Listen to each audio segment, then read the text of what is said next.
अस्सलाम वालेकुम नाज़रीन, आदाब। आप जहाँ भी हमारा प्रोग्राम देख रहे हैं, आप सबकी खिदमत में हमारा बहुत-बहुत सलाम और हमारी दुआ है कि आप सलामत रहें, सेहतयाब रहें, खुश व खुर्रम रहें।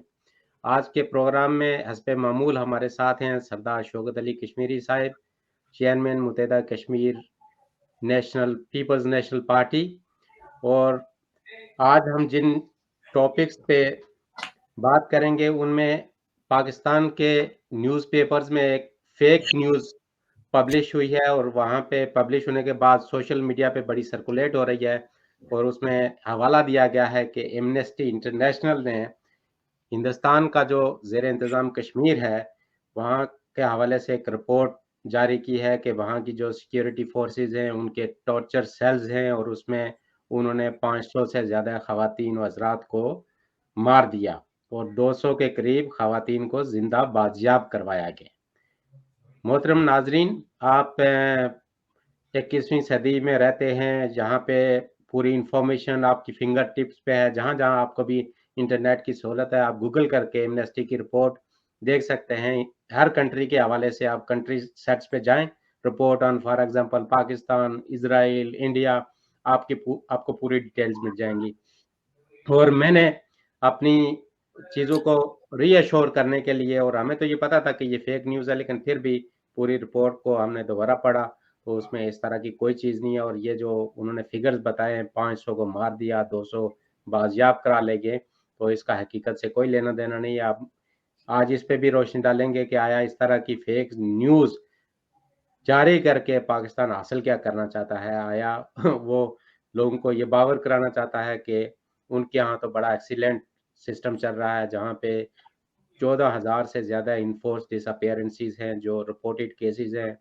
तो हमें पहले अपने आप को इन ऑर्डर करना चाहिए, दूसरे पे उँगली उठाने से पहले। हमने कल के प्रोग्राम में भी इसी तरह वो किया था कि पहले अपना घर इन ऑर्डर करें, तो फिर दूसरे पे भी तनकीद करते हुए इंसान अच्छा लगता है।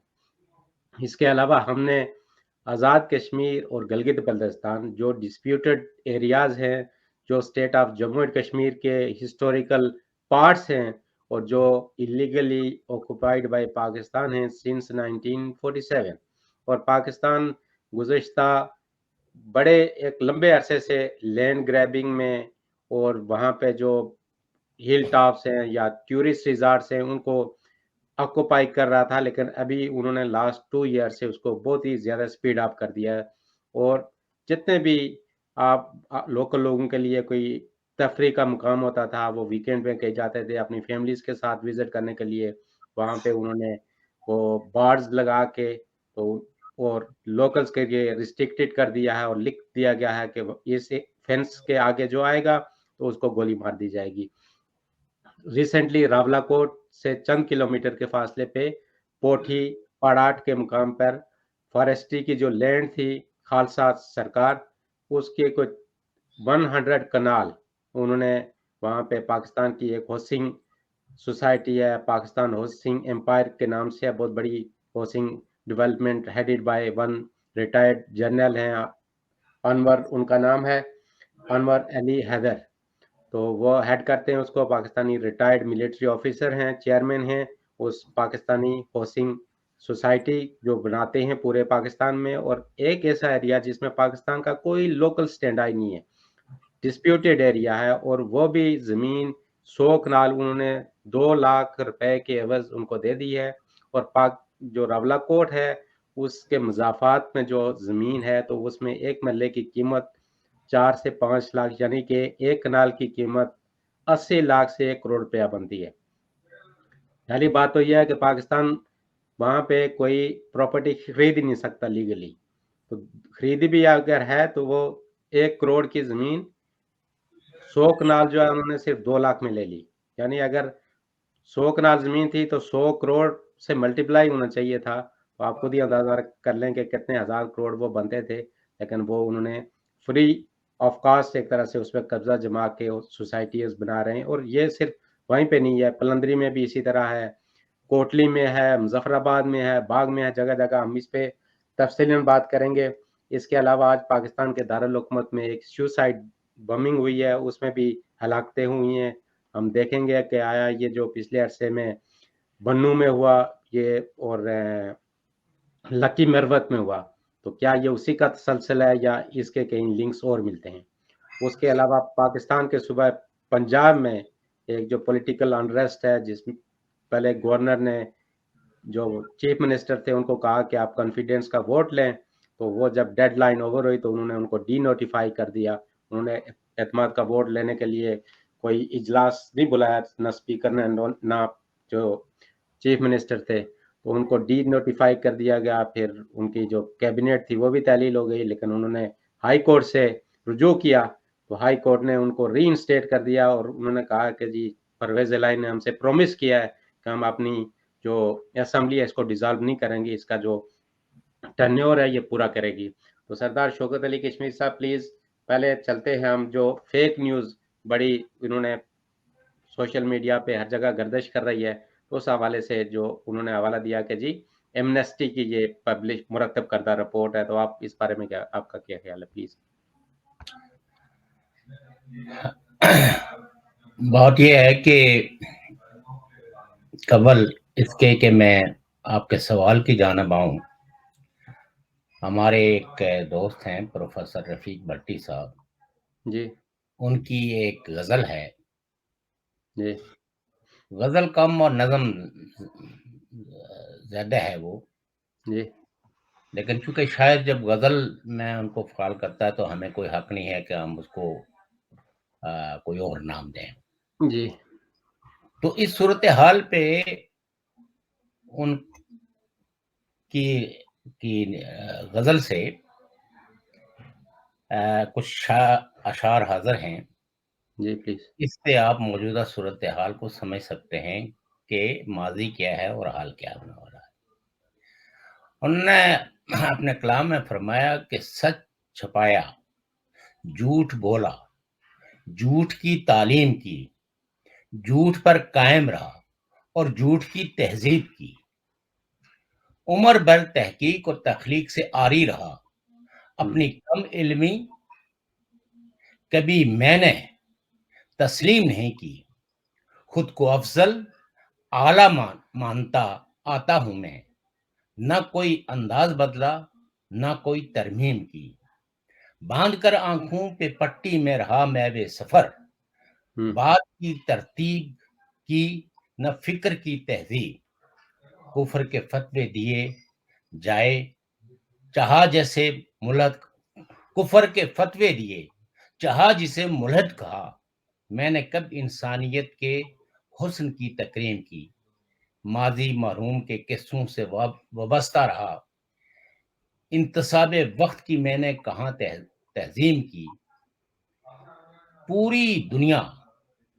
पूरी दुनिया को समझ रखा है हिज़्ब इख्तलाफ, मौसनों और दुश्मनों की मैंने कब तकसीम की, बरतरी का आरजा लाहक रहा, मुझको मोहम्मद रफीक उनका तखल्लुस है या जी नाम है, बरतरी का आरजा लाहक रहा मुझको रफीक, इश्तिहाद दे असर हाजर की कहां तहरीम की। बात यह है कि जहां बुनियादें जो है वो झूठ पे, प्रोपेगेंडे पे उस्तवार जी वहां अगर सच की तलाश करने की कोशिश की जाए तो ये बहुत मुश्किल है कि वहां हम सच को तलाश कर पाए। अगर गुज़श्ता 75 सालों की हालात पे नजर डाली जाए, जी दो कौमी नजरिए को ही ले लें, दो कौमी नजरिए की बुनियादें क्या है? अगर आपने कौम की तरतीब मजहब के साथ जोड़ी है जी तो फिर दो कौमें क्यों?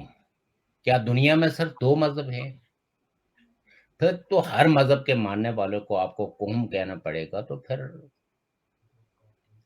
लेकिन ये सवाल अगर करें तो कुफ्र और हालात के फतवे लग जाते हैं। असल में जब किसी खित्ते के अंदर इंसानी हुकूक की कोई खिलाफवर्जी हो रही है और अगर उसको बहुत ज्यादा एग्जैजरेट कर दिया जाए, तो वो जो विक्टिम होते हैं वायलेशंस के, जी, उन पे भी कोई तवज्जो नहीं देता। और ये काम बदकिस्मती से पाकिस्तान गुज़श्ता 75 सालों से यही करता आ रहा है। जैसे सेक्शन 370 थी,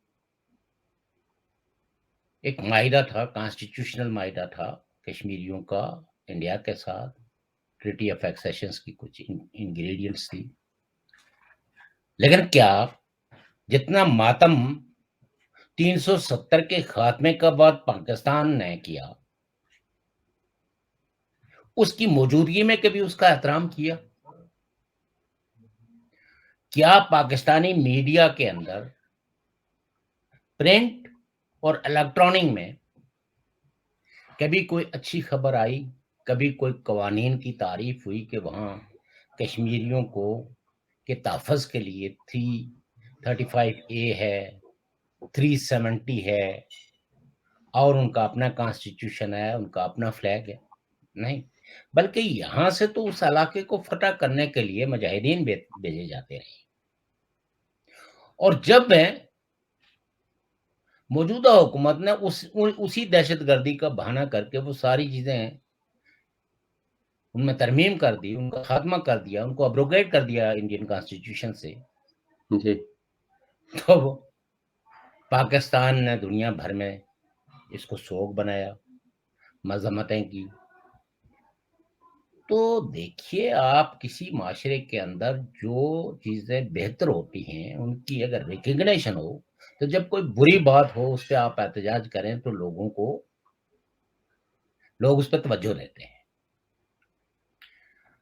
आपने तमीर में बिल्कुल दुरुस्त कहा कि जिस मुल्क में 14,000 से जायद केस जो है वो इनफोर्स डिसअपीयरेंसेस के हैं और कई एक केस जो है वो सुप्रीम कोर्ट में चल रहे हैं और सुप्रीम कोर्ट आए दिन नोटिस जारी करता है, लेकिन कोई उनके नोटिस को काबिल तवज्जो नहीं समझेगा। पॉलिटिकल अफेयर्स में अगर सुप्रीम कोर्ट कोई फैसला करे तो उसको तो फौरी तौर पे इम्प्लीमेंट करने के लिए अगर सुप्रीम कोर्ट किसी पॉलिटिशियंस को एस्टेब्लिशमेंट की खुशनुदी के लिए नायल करे तो उस पे तो पूरे मुल्क के अंदर एक हाकार मच जाती है, जश्न मनाए जाते हैं, फिर प्रोग्राम किए जाते हैं, फिर उस लीडर की जो है वो तब्दील करने के लिए कोई कसर नहीं छोड़ी जाती। जी, कोई अगर इक़्तिदार से बेदखल हो जाए तो ये हकायक जानना पाकिस्तान की सोसाइटी में मुश्किल है कि इस शख्स का जुर्म क्या था। जैसे आजकल आपको पता ही है कि कुछ वीडियो लीक्स हो रही है, जी, जी, तो सवाल ये पैदा होता है कि जिन लोगों ने ये वीडियोस जो है वो सेफ फोर्सेस में महफूज करके रखी थी, आज ऐसी क्या उफदात पड़ गई कि आप आहिस्ता आहिस्ता एक मुहिम चला रहे हैं? तो ये बदकिस्मती है। और देखिए, बात ये है कि आज हम एक दुनिया इतनी सिकुड़ के एक दूसरे के करीब आ गई है कि किसी विलेज के अंदर भी, किसी रिमोट एरिया के अंदर भी कोई वाकया होता है, मुमकिन है उसको थोड़ा सा ट्रेवल करने में टाइम लगे, लेकिन जी, खबर नहीं छुप सकती। और फिर मजे की बात यह है कि आप जिस ऑर्गेनाइजेशन के हवाले से इस खबर को अपने प्रिंट मीडिया में छाप के तो ये प्रोपेगेंडा कर रहे हैं कि जैसे वह 500 खवातीन कोई मामूली तादाद नहीं होती, यस, और अगर कोई खवातीन जो है वो कोई अकूबत खाना में हूँ और वो रहा हूँ, तो ये खबर जो है वो इंडिया इंडिया का मीडिया आपको पता ही है कि कितना वाइब्रेंट मीडिया है। उसकी जी, जी, बहुत सारी बातों से इख्तलाफ किया जा सकता है, लेकिन खबर को तो कोई भी नहीं छुपाता। वहां गिरफ्तारी को कोई नहीं छुपाता, वहां कोई अगर डेमोन्स्ट्रेशन हो उसको कोई नहीं छुपाता। शायद उसके नजरिए में कुछ लोग जो है वो इख्तलाफ कर रहे हों, लेकिन खबर नहीं छुपती। इंडिया के अंदर तो यही कहा जाता है कि इंडिया की जो डेमोक्रेसी है वो वाइबल डेमोक्रेसी है, उसने अपने आप को प्रूव किया है, उसके इदारों की क्रेडिबिलिटी सारी दुनिया मानती है। और इंडिया की जो जुडिशरी और जो इंडिया का जो मीडिया है, उसमें पसंद और नापसंद एक अलग बात है। तो कोई मीडिया हाउस जो है वो किसी हुकूमत को पसंद करता है, या कोई मीडिया हाउस किसी को नापसंद करता है। उसमें अगर मीडिया हाउस को मैनेज भी करना हो तो ऐसा नहीं है कि वहां कोई 6-7 जो है वो पुलिस वाले भेज दिए जाए, या आर्मी के या इंटेलिजेंस के लोग, और वो उस पर धावा बोल ले और साफी कोई ले उड़े। ऐसा नहीं है। वहां शायद तो उस मीडिया हाउस को कुछ सरमायादार, कुछ कॉर्पोरेट्स खरीदने की कोशिश करें कि ताकि वो वॉइसेस जो उनको पसंद नहीं है वो वॉइसेस खत्म हो जाए। लेकिन ऐसा नहीं है कि इख्तलाफ की बुनियाद पे किसी साफी को जो है वो जेल का दरवाजा दिखा दिया जाए। और वहां पॉलिटिकल पार्टीज भी फंक्शनल है। आज आप देखिए कि राहुल गांधी साहब जो है वो आज तकरीबन 3 माह से भी जी जी ज्यादा हो गया है, भारत जोड़ो की बड़ी बड़ी रैलियां निकाल रहे हैं। जी ऐसा नहीं है कि उनपे, यहाँ तो वो प्यारे जिनके जो जो डिसअपियर रियासत ने किए हुए हैं, उनके लिए जुलूस निकाला जिनकी तादाद कोई 200-250 से ज्यादा नहीं थी। तो हर जगह उनको मज़ामत का सामना करना पड़ा, उनको मुश्किलात का सामना करना पड़ा, जी उनके उनके लॉन्ग मार्च में तरह तरह की रुकावटें खड़ी की। हालांकि वो निहत्थे थे, उसमें खवातीन थी, छोटे छोटे बच्चे थे। जी कहने का मतलब यह है कि जिस रियासत के अंदर ये तर्ज से हुकूमत हो और इदारों का किरदार ये हो कि हर सैन वॉइस को फतवों के जरिए या ताकत के जरिए उसको दबा दिया जाए। कई साफी हैं जिनको मार दिया गया है, कहीं की जो वो उनकी फिक्र को तब्दील करने के लिए उन पर तरह तरह के दबाव डाल दिए गए हैं, कईयों को नौकरी से जी निकाल जी दिया गया है। तो मतलब यहाँ वो ये समझते हैं कि दुनिया उनके इस झूठ को मान लेगी, और अगर वो मीडिया कभी कोई सच्ची बात देखे तो उस पर भी यकीन करना मुश्किल हो जाता है, क्योंकि उसका किरदार इन्होंने ऐसा बना दिया है, प्रोपेगेंडिस्ट, जी जी फेक वाला। तो मैं ये समझता हूँ कि ये तो एमनेस्टी इंटरनेशनल का नाम लेके तो उनने प्रोपेगेंडा किया और ये फेक न्यूज चलाई। लेकिन ये चलाई क्यों है? इस वक्त इसका मकसद क्या है? इसका मकसद ये है कि जो वाइसिस गिलगित बल्तिस्तान में है, against land grabbing, against political victimisation, जी अगेंस्ट जो है वो जो जो जो फ्रीडम ऑफ एक्सप्रेशन पे रिस्ट्रिक्शंस है या रिस्ट्रिक्शंस, फ्रीडम ऑफ मूवमेंट पे है। जरा पीओके के अंदर।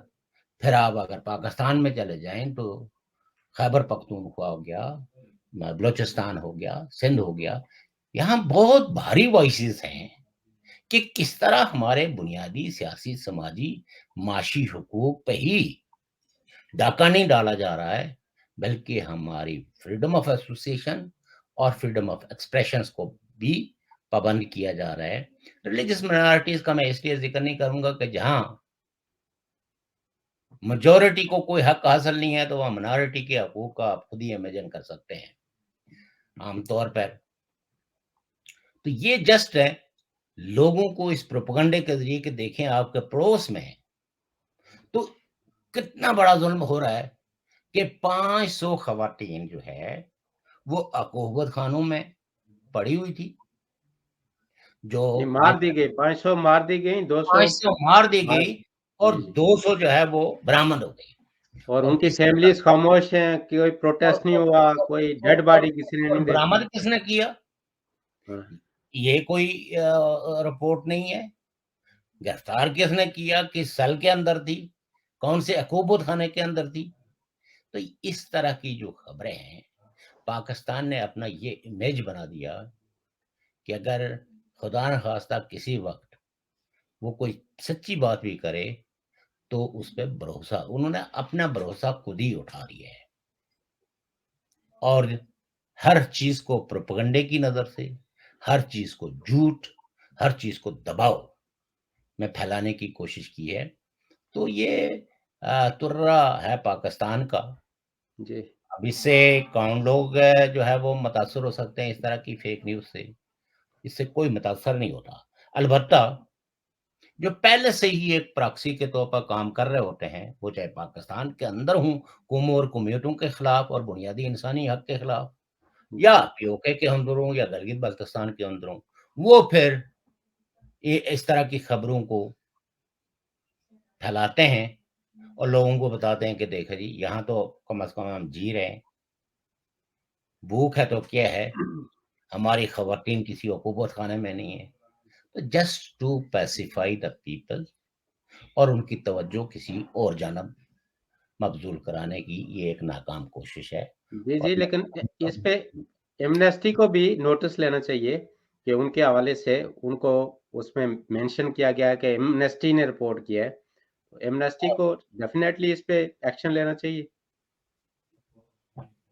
देखिए बात यह है कि एमनेस्टी, एक पहली बात यह है कि ये उर्दू मीडियम की न्यूज़ है, जी जी लेकिन एमनेस्टी को हम समझते हैं कि इस तरह की ये इन न्यूज़ को वो करके एक रिपोर्ट बना के उनको भेजेंगे जी जी और उनको कहेंगे कि इस तरह एमनेस्टी का नाम जो है वो लेके जी तो प्रोपेगेंडा करना और उस प्रोपेगेंडे पे एमनेस्टी का रद्द-ए-अमल ना आना, ये उसकी क्रेडिबिलिटी को मशकूक बनाता है।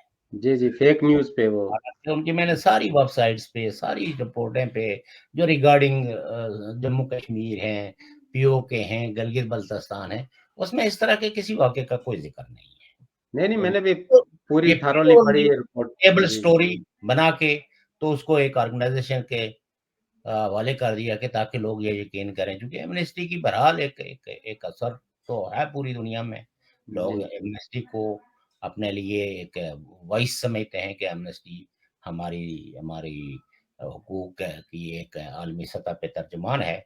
जहाँ कहीं भी कोई गिरफ्तारी होती है, कोई डिसअपीयरेंसेस होती है, तो एमनेस्टी उस केस को रिपोर्ट करती है। जी तो ये तो मैं समझता हूँ कि अवाम की नज़रों में एमनेस्टी को भी मशकूक बनाने की कोशिश है कि ताकि एमनेस्टी जो कुछ इनके बारे में कहती है, तो लोग हम्म, सोचे वो ये तो ऐसे ही चलती रहती हैं खबरें जरा। जी जी तो पाकिस्तान में जैसे पहले भी हमने कई दफ़ा बात की, लोग आम तौर पर कहते हैं कि पाकिस्तान में अखलाकी बहरान है। मैं इस जुमले से हमेशा इख्तलाफ करता आया हूँ। मैं कहता हूँ कि पाकिस्तान में एतमाद का बहरान है। कोई एक दूसरे पे भरोसा करने के लिए तैयार नहीं है और ये कैफियत पैदा करने में रियासत और रियासती इदारों ने अहम किरदार अदा किया है, ज़ोर ज़बरदस्ती की है और अपने तमाम वसाइल का बेजा इस्तेमाल करके तो एक जो है वो एतमाद का बहरान पैदा कर दिया है। अब कोई पॉलिटिकल पार्टी हो या कोई सियासी कारकुन हो या आम ज़िंदगी के अंदर कोई ज़ाती दोस्त अहबाब हों, वो अब भरोसा उठा दिया गया है, एतमाद लोगों का खत्म कर दिया गया है। नहीं, वो ये भरोसा किस तरह होगा? आपने ऑडियोज़, वीडियोज़ का ज़िक्र किया ना, जी, और जब इमरान खान को लॉन्च कर रहे थे, आपको पता है 2011 में इनको ज़्यादा वो बूस्ट किया गया। तो उसी दौरान की ये ऑडियो वीडियोज़ हैं सारी, 2011, 12, 13 की। तो यानी कि आप उनको एक तरह से प्रोजेक्ट भी कर रहे थे और दूसरी तरफ उनका बंदोबस्त करके रख रहे थे कि एक टाइम आएगा, तो आपको तो किस पे इमरान खान किस पे भरोसा करें, या बाकी कोई किस पे भरोसा ये करे? बात है ना जी, कि जी। जिस वक़्त आप ये ऑडियो या वीडियो बना रहे थे, जी।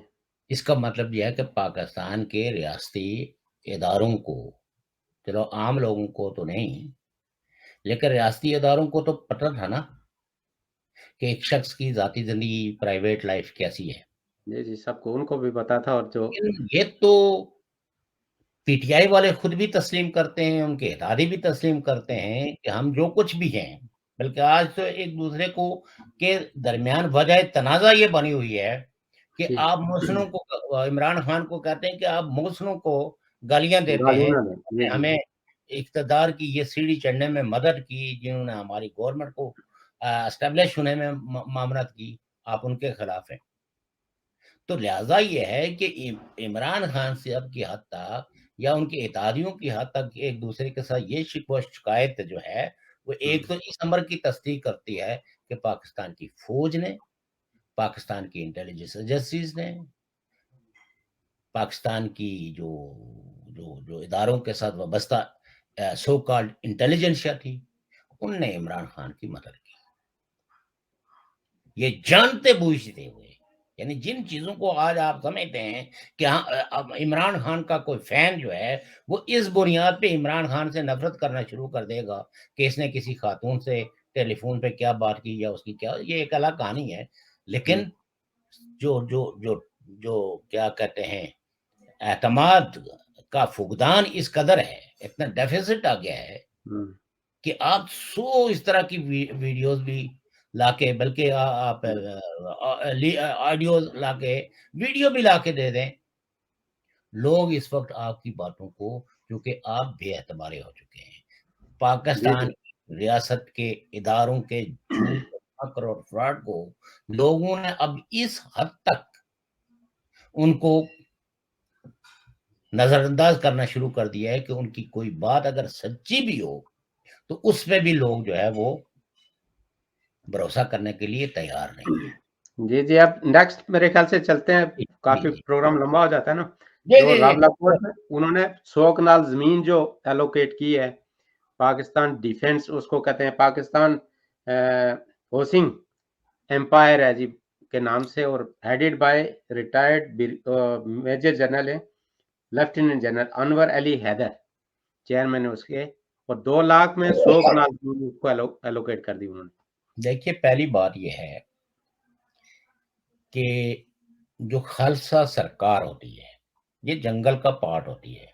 इसमें दो दो चीज़ें हैं जिसको, एक यानी जंगल की वो ज़मीन होती है, एक जी, होती है देश शामलात और एक होता है खालसा सरकार। खालसा सरकार उस एरिया को कहते हैं कि जहाँ दरख्तों की कटाई इस कदर हो गई कि ज़मीन नंगी हो गई, यानी जंगल।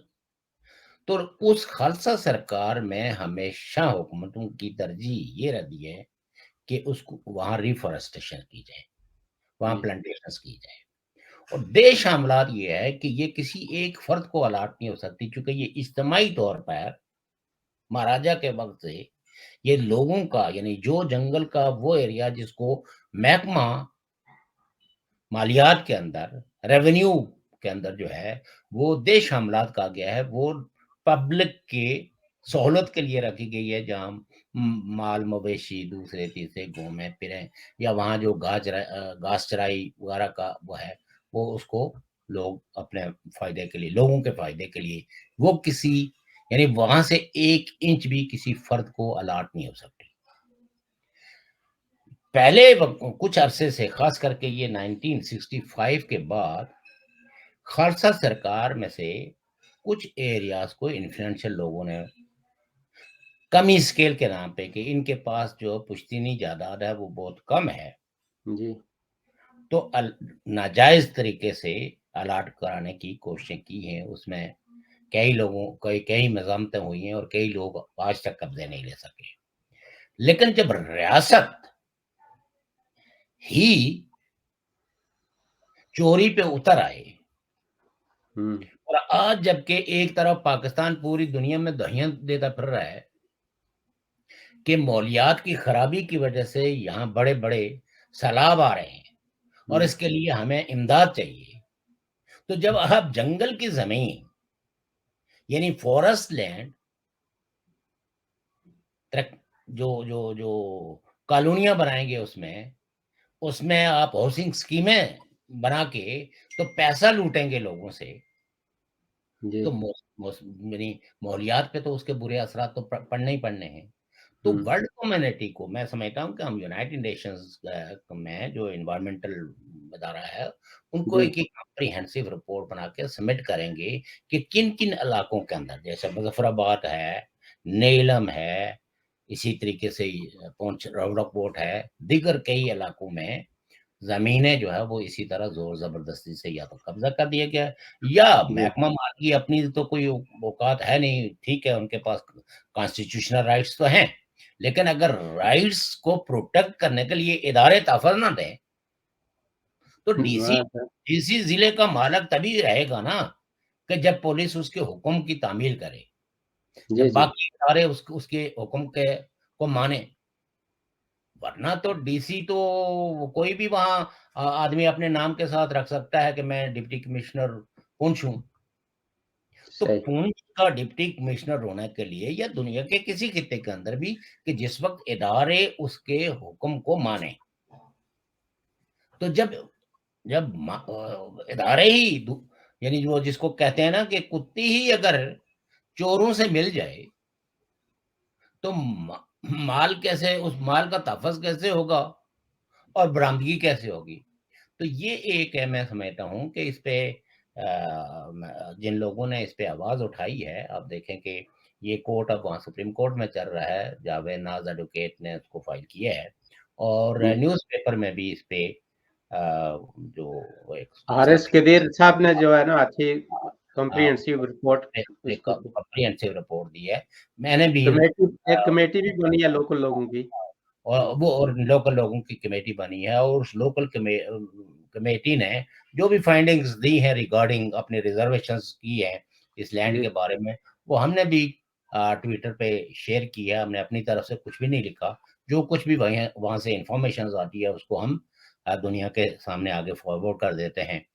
तो इसलिए ये है कि ये एक है बहुत ही संगीन मसला है, और वर्ल्ड कम्युनिटी को इस पे तवज्जो देने की ज़रूरत है, और हम उनकी तवज्जो मबज़ूल कराएँगे इस तरह के क्राइम्स के खिलाफ। जी, जी और मेरे ज़हन में एक आइडिया भी था, मैंने कहा नेक्स्ट जो प्रोग्राम होगा उसमें अपना व्हाट्सएप नंबर भी लोगों को वो करेंगे, ईमेल भी।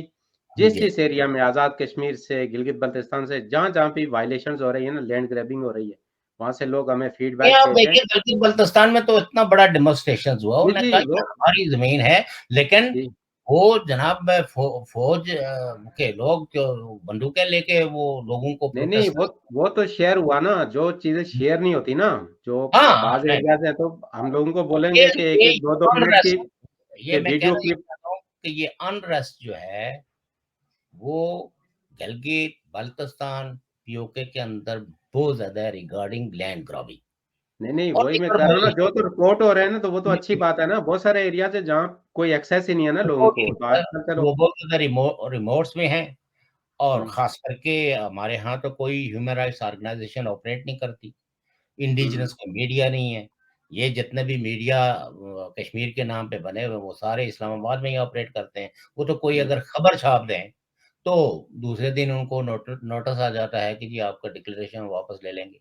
जी, जी और लोकली जो इंटरनेट की पोज़ीशन है, वहाँ तो एक आप जो है ना पिक्चर अपलोड नहीं कर सकते, तो वीडियो क्लिप बनाना वो भी एक बहुत। मुझे तो अक्सर दोस्तों ने ये शिकायत की जी, कि भई आपकी वीडियो हम देखना चाहते हैं, और जब कभी हम रावलपिंडी जाते हैं तो पिछली वीडियोज़ को देखते हैं, तो हमें बड़ा अफ़सोस होता है कि कितनी इम्पोर्टेंट बातों को हमने मिस किया है। जी। लेकिन प्रॉब्लम ये है कि पीओके के अंदर जो है वो इंटरनेट की ऐसी ताकत है ही नहीं, कहने को प्रोपेगेंडा करते हैं कि जी हमने इतने मेगावाट वो हाँ, दे 3 दिया, 3G है जी वहाँ पे, वहाँ 3G तो है, चलता ही नहीं। और फिर नहीं। 4G है, लेकिन वो ये है कि वहाँ वीडियोज़ देखी नहीं जाती, बल्कि एक है बड़ी डिबेट सी फ़लस्तीन के हवाले से एक इंडिया के टीवी पे है। तो जी, मैंने बहुत सारे लोगों को जो है वो बल्कि आपसे भी शेयर किया, आपने तो पहले भी जी, देखी है। लेकिन मैंने कहा कि ताकि क्योंकि हम तो वही प्रोपेगेंडा सुनते आए हैं ना, जो हम तक जी, पहुँचाया गया है। जी, तो जी। मैं ये कहा कि इसराइल का मौक़िफ़, फ़लस्तीन का मसला, ये सारी चीज़ें पहली जंग-ए-अज़ीम, दूसरे जंग-ए-अज़ीम के अंदर हुकूमतों का रोल क्या रहा है, और कैसे मतलब ये कि इसराइल का क़याम अमल में लाया गया। तो हमारे यहाँ तो हर चीज़ को कंस्पिरेसी थ्योरी से जोड़ा जाता नहीं, है। नहीं, वो तो इसमें कहते हैं कब्ज़ा कर लिया उन्होंने ना, वो ये थोड़ी मानते हैं कि जुदाइज़्म तो 2000 साल उन्होंने पहले या 3000 साल पहले। कहीं के वो शेयर की, तो लोगों ने, अगर वो जो थे उनकी हुँ, बड़ी अथॉरिटी थी, जो प्रोफ़ेसर साहब वहाँ उन्होंने इस पे कंप्रिहेंसिव रिपोर्ट की। साथ में उन्होंने बुक्स के रेफरेंसेस भी कि जो लोग ज़्यादा ताला करना चाहते हैं इन बुक्स का मुताला करें। उन्होंने वीडियो फिल्मों के हवाले से भी बात की। तो बात ये है कि वो, लेकिन दोस्तों ने कहा कि भाई हम उसको देख ही नहीं सकते।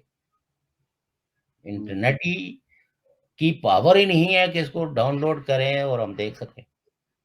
जी, जी, वो तो तो इस खिते को पहले आपको पता ही है कि यहाँ मोबाइल फ़ोन जो है, ये तो 2005 में जो ज़लज़ला आया अर्थक्वेक की वजह से, ये एक तरह का इंटरनेशनल डोनर्स ने प्रेशराइज़ किया पाकिस्तान को, तो देन टेलीफ़ोन ये मोबाइल टेलीफ़ोन जो है वो अलाउ हुए। बाकी ये जी, तो सारी चीज़ें, ये तो मिलिट्री कंट्रोल्ड एरिया है। जी, जी। और एससीओ कहते हैं ना, स्पेशल कम्युनिकेशन ऑर्गेनाइजेशन के अंडर तो सारा। फ़ौज की है ना। जी, जी। जी, जी, जी। हुँ। वो अब आते हैं जो इस्लामाबाद में वो हुआ सुसाइड जी। ब्लास्ट हुआ, उस पे आते हैं, तो फिर आखिर में पंजाब का जो चल रहा है पंजाब। देखिए, बात ये है ना कि टेररिज़्म का जो फ़िनोमेना है, ये हुँ, तो हुँ। बहुत पुराना है। ख़ास करके 1988 के बाद से, जब अफ़गान कॉन्फ्लिक्ट्स में दुनिया ने एक ख़ास रद्द-ए-अमल दिया अगेंस्ट सोवियत यूनियन, यानी जी, कहते हैं ना सर्द जंग का ऐत, यानी आइडियोलॉजिकल कॉन्फ्लिक्ट्स की एक वॉर स्टार्ट थी। जी, तो लेकिन चूँकि पाकिस्तान के लिए तो ये एक आइडियल सिचुएशंस थी।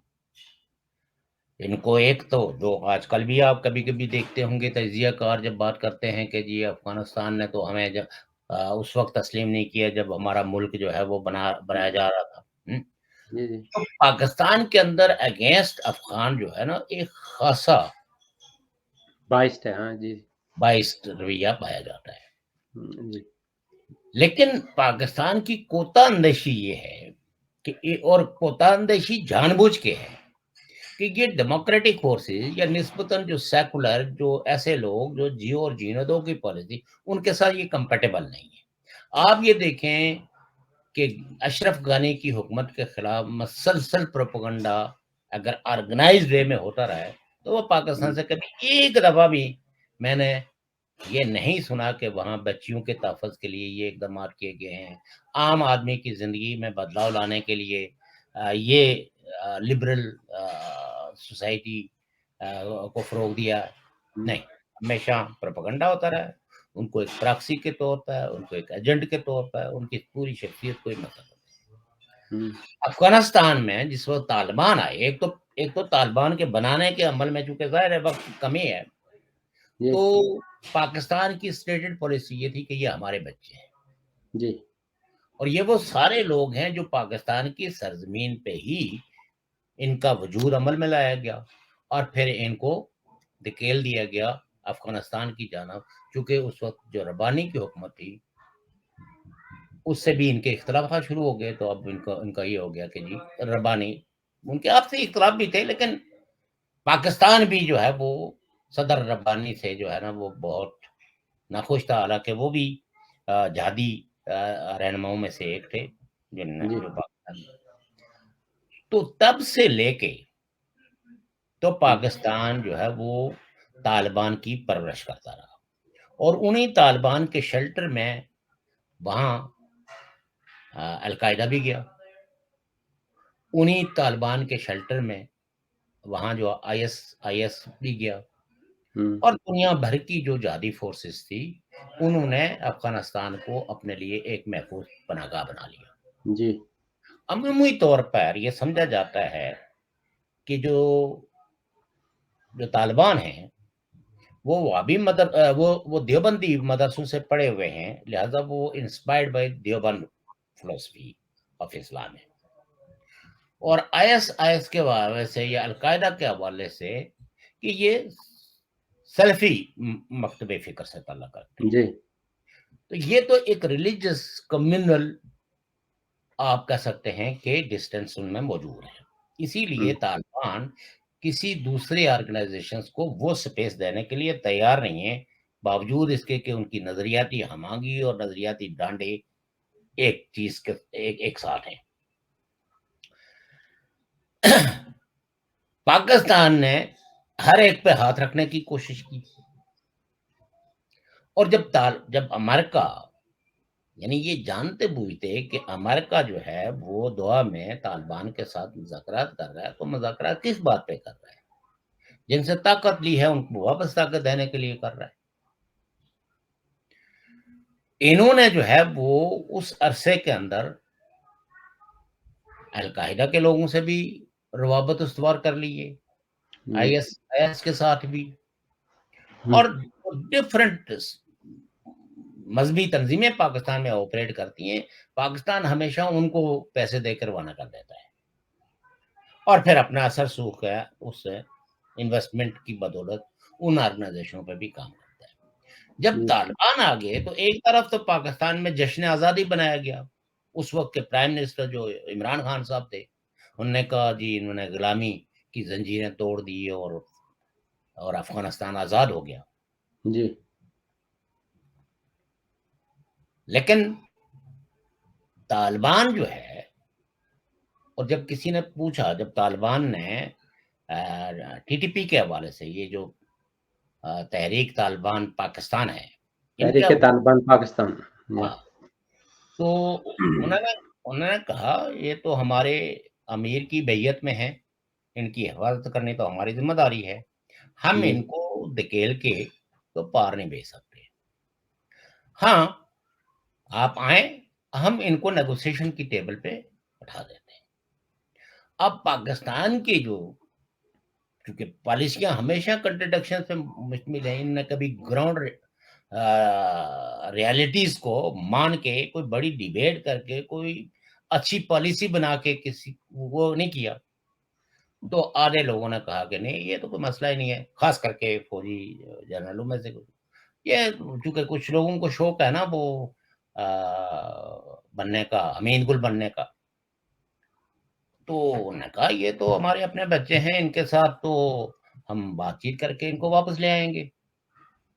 और उसके तहत बगैर किसी पार्लियामेंट को, बगैर किसी सिविलियन हुकूमत को, फौजियों ने बाला-बाला जो है वो उनसे मुज़ाकरात किए, उनको स्पेस दिया। उससे पहले जो है वो आपको पता है एहसानुल्लाह एहसान को जी, जी, के 3 घंटे लाइव प्राइम हैं, टाइम में वो वो करता है टीवी पे, इंटरव्यू भी करवाते रहे। और जिस शेख वक़्त शेख देखा कि सिविल सोसाइटी का दबाव बढ़ रहा है कि भई ये जी, तो कातिल है, वो जो एपीएस के जो स्टूडेंट्स थे, आर्मी फिदाई पब्लिक स्कूल, जी, जी, जी, आर्मी पब्लिक स्कूल के, तो हुँ, देन उसको अपनी कस्टडी से रिलीज़ करके अफ़गानिस्तान की तरफ धकेल दिया गया। और ये सब लोग जानते हैं हुँ, कि पाकिस्तान को इस दलदल में फँसाने के लिए जनरलों ने कितनी कोता-अंदेशी, कितनी बेईमानी का मुज़ाहिरा किया है, कितनी सफ़ाकी का मुज़ाहिरा किया है। उस आदमी को छोड़ दिया। फिर ये हुआ कि ये ऑफ़िशियली इन्होंने कहा कि जी हाँ, अशरफ गनी की हुकूमत से तो तालिबान हमारे लिए बहुत बेहतर है। जी, जी, ये हमारी स्टेट की मेरिट के खिलाफ नहीं है। ये पाकिस्तान के अंदर जो अ, हालाँकि उस अरसे में अशरफ गनी के अरसे में तो बिल्कुल आप कह सकते हैं कि ना होने के बराबर ये इस तरह के वो थे। तो उनको उनसे प्रॉमिस किया एक सिंगल जनरल ने जाके, जिसका नाम था फैज़ अमीन, जी, जी, और उसने कहा कि आपके सारे लोगों को जो हमारी जेलों में हैं हम उनको रिलीज़ कर देंगे और आप आइए और धीरे-धीरे हम आपको वो स्पेस देंगे कि आप अपनी अथॉरिटी कायम कर लें। हुँ, और यही वजह है कि आज तालिबान की जो गवर्नमेंट है वो इनको हुँ, कह रही है कि आपने सारे प्रोमिसेस करके उन सबको बिट्रे कर लिया, तो लिहाजा हम कोई ऐसा रोल अदा नहीं करना चाहते। और साथ में जो तालिबान कहते हैं कि हमें फ़ियर है कि अगर हम इनके खिलाफ किसी किस्म की किसी कार्रवाई में आपकी मदद करें, तो ये सब लोग जो है वो जाके हिस्सा बन जाएँगे किस चीज़ का? अल-कायदा का, दाइश का, दाइश या और उसके लिए फिर हमारे लिए बहुत मसाइल खड़े हो सकते हैं। और आज है, आप कह सकते हैं कि आज पाकिस्तान की नेशनल असेंबली के अंदर मोहसिन दावड़ एक नेशनल असेंबली के मेंबर हैं। और अब उन्होंने कोई अपनी पॉलिटिकल पार्टी भी बनाई हुई है। जी तो रोंगटे खड़े करने वाली उन्होंने तकरीर की। रोंगटे खड़े करने से मुराद ये है कि उन्होंने कहा कि कितने ये इंसिडेंट हो चुके हैं जो रिपोर्ट नहीं हो रहे हैं, जी और इलाकों अब प्रैक्टिकली जो है वो कई एक इलाकों में टीडीपी की हुकूमत है, और जो हुक्म जो सूबाई हुकूमत है वो सारे जनाब लाहौर में बैठे हुए इमरान खान साहब की वो जी जी तहमदारी कर रहे हैं, जी और जो वफाकी हुकूमत है उसके हाथ पांव फूले हुए हैं। जी और ये तो और हमेशा कुर्बानी का बकरा जो है वो पाकिस्तान की पुलिस बनी अब है, जिसकी अवाम अवाम भी बनी है, पुलिस भी बनी है। जी जी ठीक है ना? पुलिस हमेशा अवाम की के रेस्क्यू के लिए आगे आती है, जी लेकिन आप अगर एक फौजी की और एक सिपाही एक पुलिस वाले की तनख्वाह को वो करें तो उसमें बहुत हाँ, तफावत। तनख्वाह क्या, उनको कोई खाना नहीं दिया जाता, उनका जो ड्यूटी आवर कोई है वो खाना नहीं, कोई ड्यूटी आवर्स जो वो 24 घंटे वो करते हैं, उसमें जी कोई उनको नहीं दिया जाता इजाफी। जी जी, खाना नहीं है तो उसमें उनका, लिहाजा ये कोई है कि एक लंच नहीं है, जवान, ब्रेकफास्ट नहीं है, डिनर कुछ भी नहीं है उसमें। तो मुझे तो बहुत दफा ये लगता है कि पाकिस्तान की रियासत के अंदर ये कंस्पिरेसी जो है वो परवान चढ़ रही है कि यहाँ जो भी सिविलियन इदारे हैं जो सिविलियन को रेस्क्यू कर सकते हैं, उनको इतना कमजोर बेबस बना दिया जाए जी कि वो सिर्फ मिलिट्री की तरफ देखें।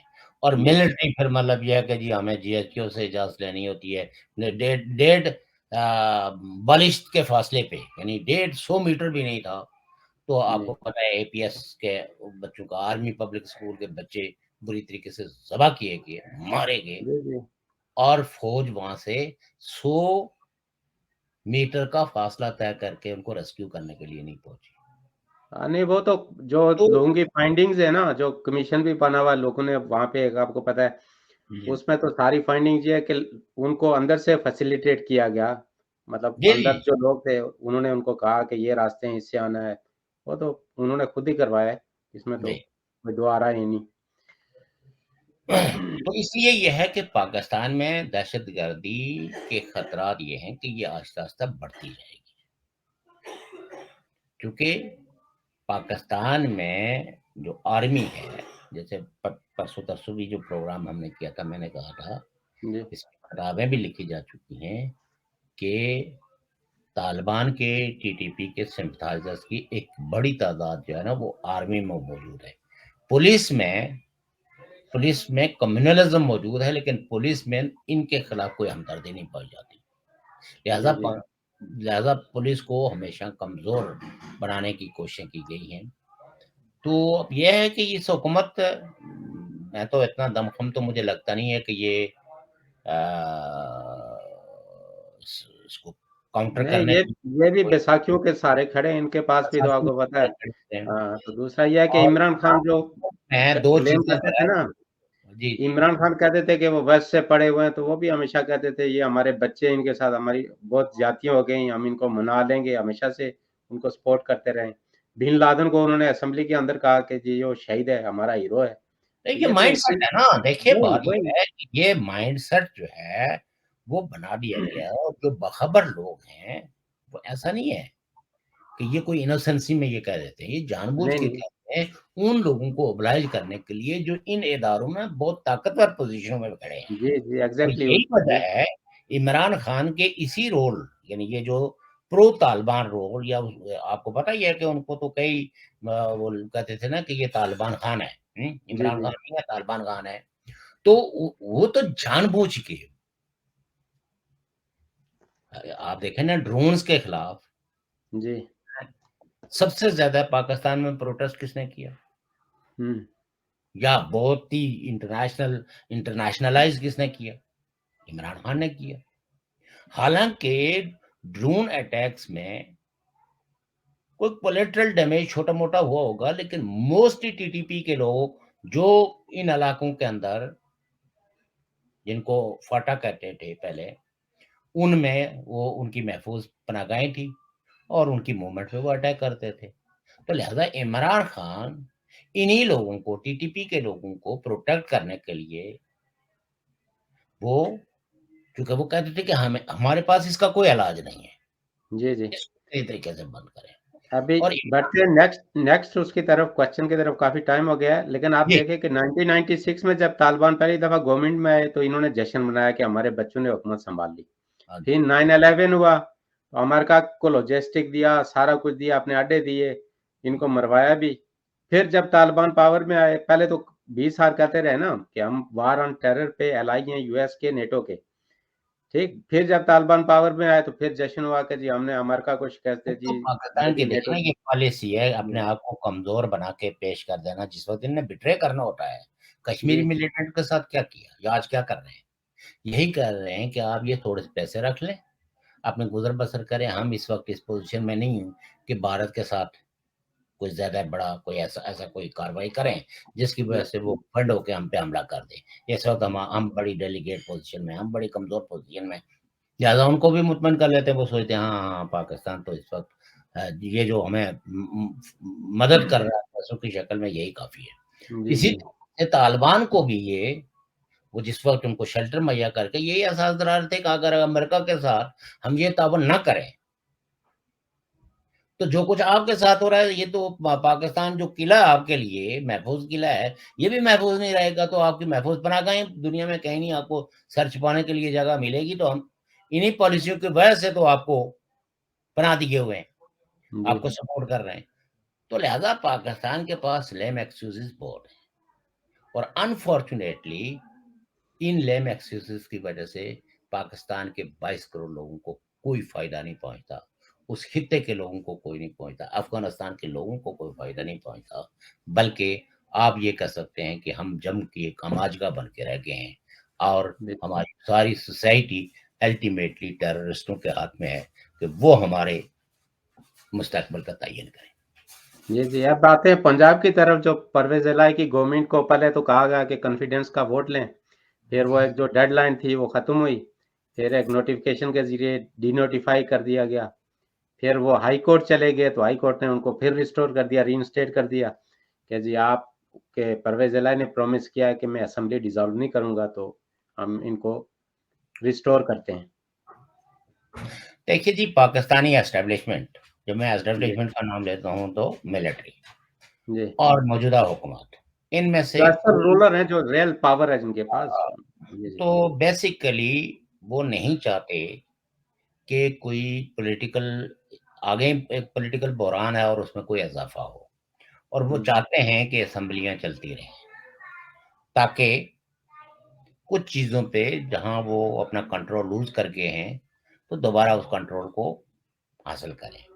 तो जी इसलिए ये है कि ये तो मतलब एक बच्चा भी जानता था कि परवेज इलाही इमरान खान के हुजरे में बैठ के जो बात भी करें उस पर वो अमल दरामद नहीं करेंगे, क्योंकि चौधरियों के खानदान की अपनी एक हिस्ट्री है कि जी उनने जी कभी एंटी एस्टेब्लिशमेंट, उनके किसी हुक्म की हुक्मदुली की नहीं है।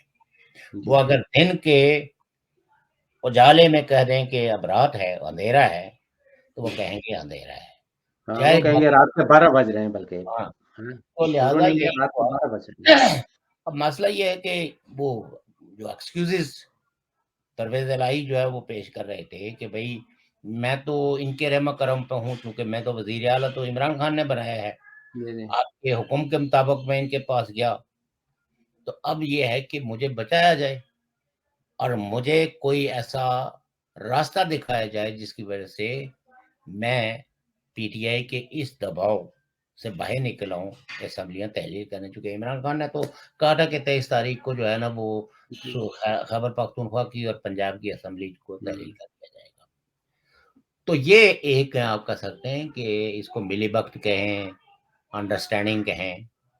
तो जी ये परवेज इलाही को एक कॉन्स्टिट्यूशनल एक उस वो जो इमरान खान का दबाव था उससे बाहर निकालने के लिए ये सारी कार्रवाई हुई है। जी, जी, और परवेज़ इलाही को भी पता है कि कल इलेक्शन हो भी जाए तो उनकी पार्टी तो ऐसी है नहीं कि ज़्यादा सीटें लेंगी या चीफ मिनिस्टर बनेंगे, तो वो उनको भी तो पता है। उन्होंने इमरान हुँ, खान से डिमांड ही वो की कि नेशनल असेंबली में हमें जो है ना वो 15 सीटें दी जाएँ और सूबाई हुँ, असेंबली के अंदर को 40 सीटें माँगी।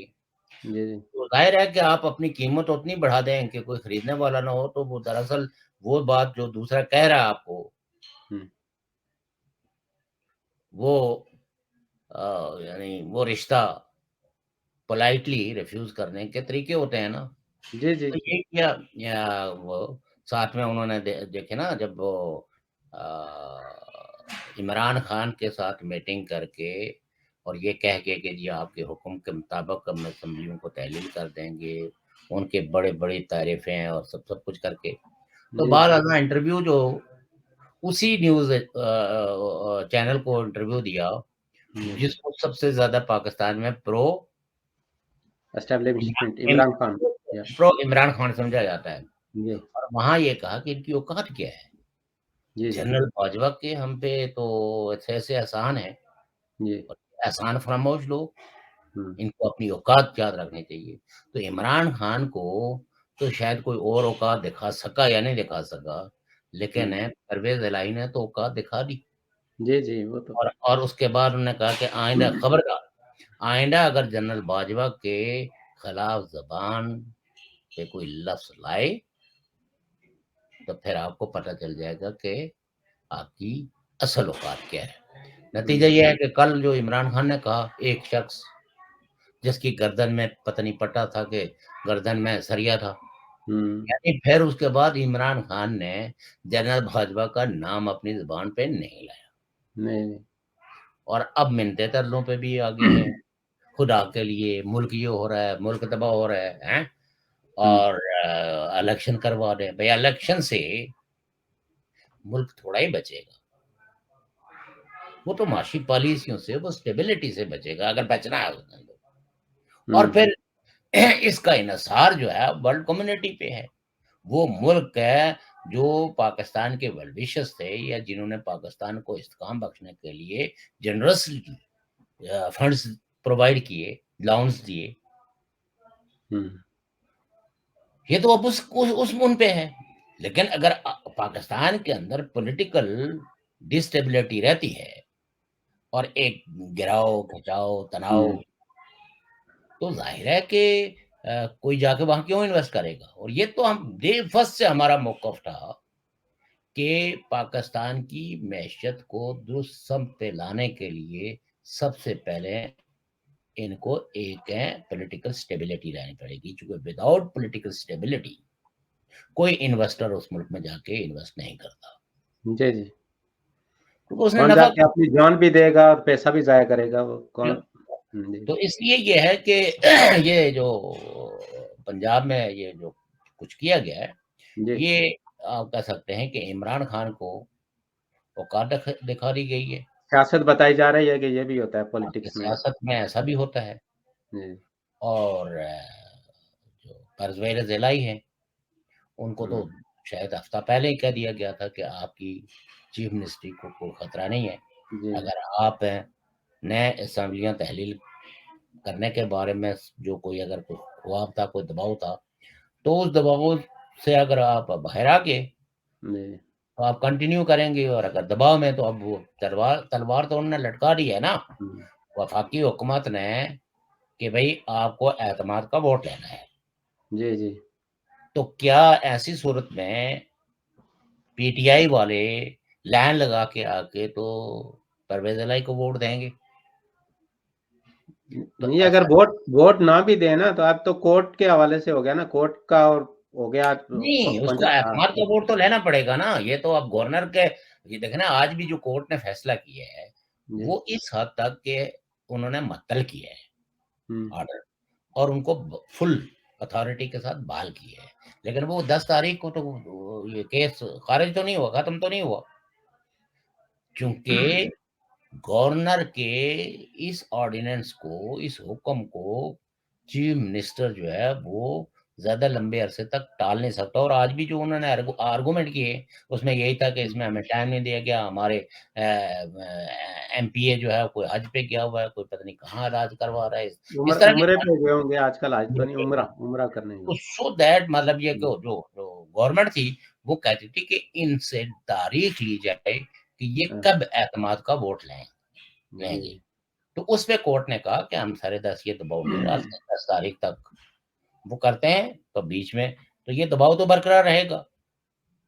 तो परवेज जी। इलाही साहब को भी वो गए थे उस तरफ कि वहां मैं 2 साल की चीफ मिनिस्ट्री एंजॉय करूंगा, हम्म। और इधर जो है वो पीडीएम वाले जो है वो ये तो जो ही नो कॉन्फिडेंस कामयाब होगी तो उसके बाद हुकूमतें तोड़ देंगे और जी। नए इलेक्शन अनाउंस करेंगे। तो आज पीडीएम वाले जो है वो कहते हैं कि हम तो 2024 तक भी एक्सटेंड कर सकते हैं। हम्म। और आज इमरान खान जो है ना वो इतने तावले हो गए हैं कि वो कहते हम्म। हैं कि हम तो एक दिन भी इन असेंबलियों में नहीं रहेंगे। लेकिन जी। लोग जो है उनके वो जिनको उसने हुक्म दिया था कि जाके असेंबली स्पीकर के पास, नेशनल असेंबली के स्पीकर जी। के पास अपने इस्तीफे जो जो लीगल रिक्वायरमेंट था उसके तहत है, कोई नहीं जा रहा है। वो नहीं कोई जा नहीं। रहे हैं ना, सैलरीज ले रहे हैं, जो उनके बेनिफिट्स हैं वो सारे ले रहे हैं। पहले भी साल 1.5 साल नहीं, नहीं गए थे असल ना में इसके पिछली मैं असेंबली आपको में। बताऊं ना कि ये सिर्फ जी। फैसिलिटीज का ही इशू नहीं है।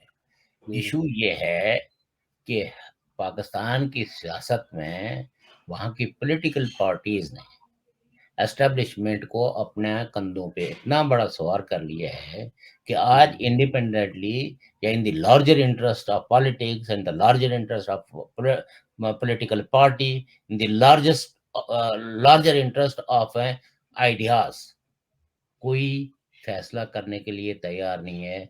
वो देखते हैं राय किनकी, रावलपिंडी वालों की। जी। जी, इधर ही अभी। उनकी तरफ से ये कह दिया जाए कि इस्तीफा दे दो तो सब इस्तीफा देने के लिए तैयार होंगे, क्योंकि उनको जी। पता है कि फिर चांसेस रिवर्ट होने के भी है। जी। तो जी। इसलिए है कि ये तमाशा आप देखें, 10 जनवरी तक तो ये तमाशा लगा रहेगा। और जी। लेकिन वफाकी हुकूमत की मैं समझता हूँ कि इस हद तक के उन्होंने कामयाब चाल चली है कि दोनों को बैकफिट पे ले आए, असेंबलियों को भी बचा लिया है उन्होंने, जी। और परवेज इलाही साहब की जो फुर्तियां थी उनको भी थोड़ा सा जी। जी, उनके उनको फुला भी। दिए। और हुँ। अब इमरान खान के लिए ये सवाल खड़ा हो गया है कि अगर एतमाद का वोट चौधरी परवेज इलाही ने लेना है हुँ। तो उसके लिए इनको एतमाद का वोट दिया जाए या ना दिया जाए, क्योंकि उधर तो वो कोर्ट में फैसला कर चुके हैं कि हम असेंबलियों को तहलील नहीं करेंगे।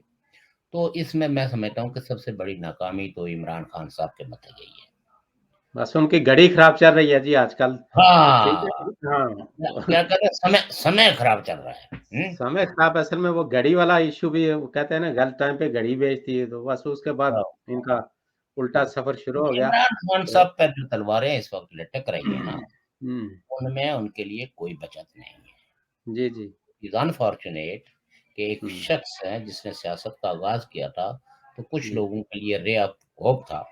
अपने जी। गलत फैसलों, अपने गलत रवैयों और अपने अपॉर्चुनिज्म की वजह से आज डिबेट ये हो रही है कि इमरान खान तायात नायल होंगे या इमरान खान जो है वो 3 साल के लिए जेल में जाएंगे या 10 साल के लिए जेल में जाएंगे। तो हुँ। Each and everything now is in the court. जी। जी। और थैंक यू जनाब, आज का प्रोग्राम वाइंड अप करते हैं इसी पे। तो थैंक यू। नाज़रीन, आप सेहतमंद रहें, सलामत रहें, दुआओं में याद रखिएगा। खुदा हाफ़िज़, फिर जल्द मिलते हैं। ठीक है जी, ओके, खुदा हाफ़िज़। Okay, thank you. Okay, thank you, thank you.